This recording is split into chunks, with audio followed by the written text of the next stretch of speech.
here is a bold set of people who are dreaming, who are aspiring, who are imagining a new concept of India reunification.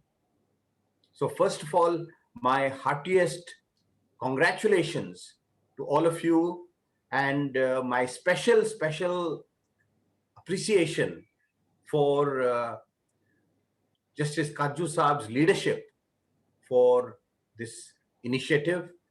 It's taking place at a very special year.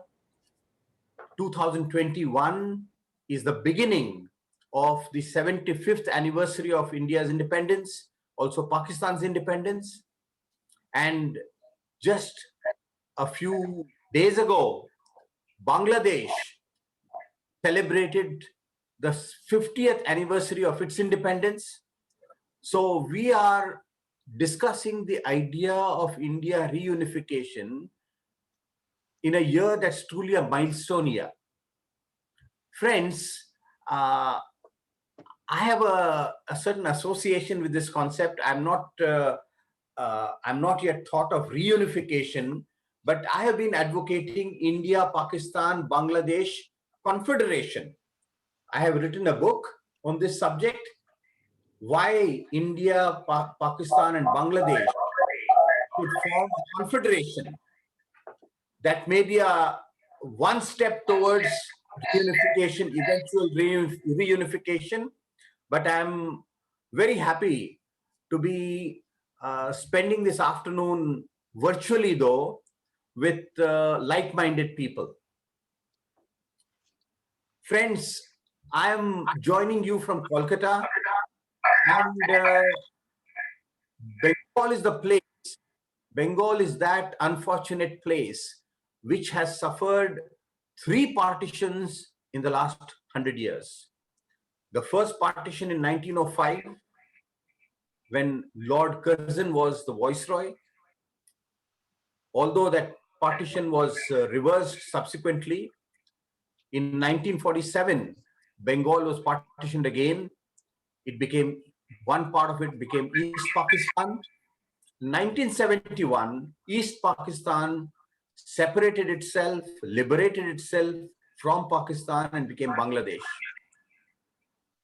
So Bengal is a place where one can see the tragedy of partition almost palpably.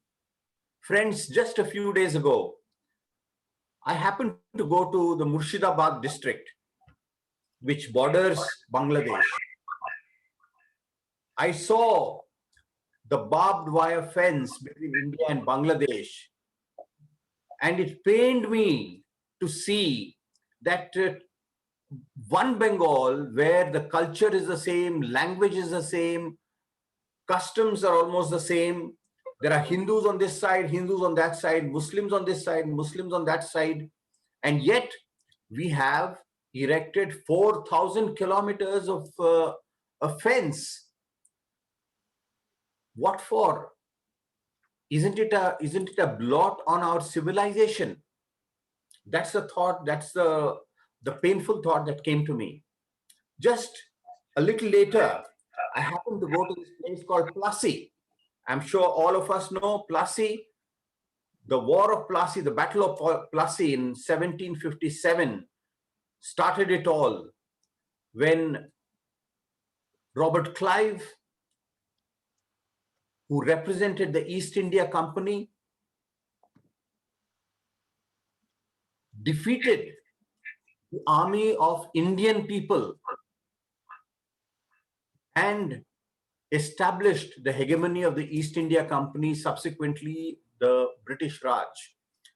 Just one small incident in one small place, it led to events that ultimately established the Raj over the entire Indian subcontinent, from what is Bangladesh today to what is Pakistan in the West.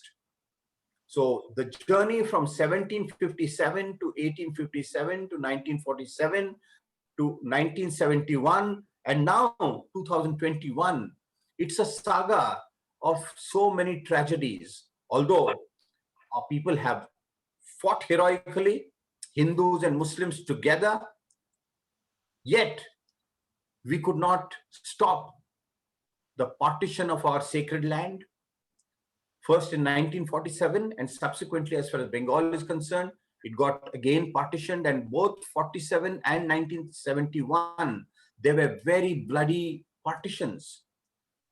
Lakhs of people killed, millions of people displaced. So this tragedy,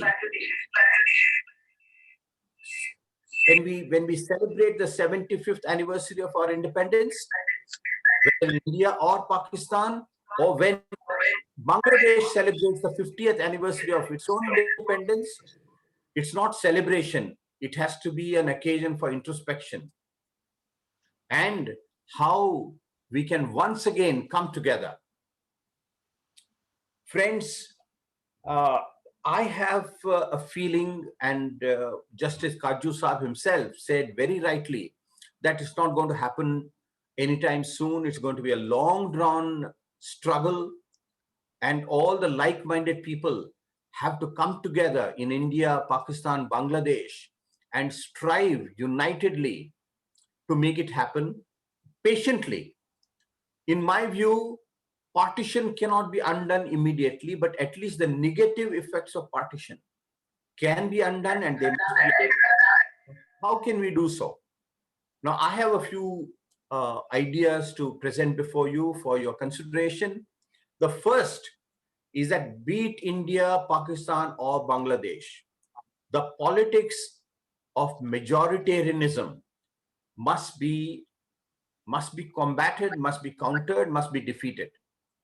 In India, we have a Hindus as majority.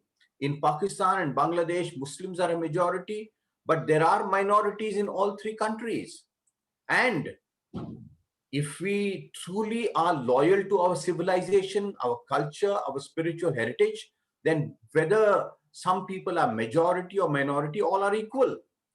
So this resurgence of majoritarian politics is an extreme danger to our subcontinent and to each of our three countries. My second point is that, which is actually an extension of the first point, we must strive for communal harmony and communal peace, both within our own countries and in the subcontinent as a whole. In India, we have seen how in the garb of Hindutva, we have a ruling party that is polarizing our society, that is creating insecurity amongst our own people, making them feel like they are second-class citizens. The same is happening in Pakistan, and the same is also happening in Bangladesh. And therefore, those who are committed to reunification, we must very strongly advocate that authoritarianism must be combated and communal peace, harmony must be established, and every single individual under constitution and also under our spiritual heritage must be treated equally. My third point is that in the name of religion, any kind of violence is a blot on our civilization and is also a blot in the name of the religion in which it is practiced. So terrorism and religious extremism must be, there can be absolutely no justification. This has created such a big divide between India and Pakistan must introspect. Terrorism has become a bhasmasur for Pakistan itself, and the sooner Pakistan completely abandons the path of terrorism and religious extremism, the better it is for Pakistan, the better it is for the whole subcontinent. That does not in any way condone religious extremism of the Hindu type, and therefore we are Hindus and we must combat Hindu extremism in our own country. My next point is that all of us must strongly advocate, even though we are separate countries, we must advocate maximization of cooperation, especially economic cooperation, but also cooperation in other fields. There is so much to be gained by all countries. I'll give one example. We are witnessing the Kisan agitation in our country that has gone on for more than 100 days now. It was initiated by the peasants of Punjab, but just a few months ago, Pakistan ordered import of wheat from Russia, 20 lakh tons of wheat from Russia. Now, they could have easily imported wheat from India, which would have benefited our farmers, which would have benefited Pakistan.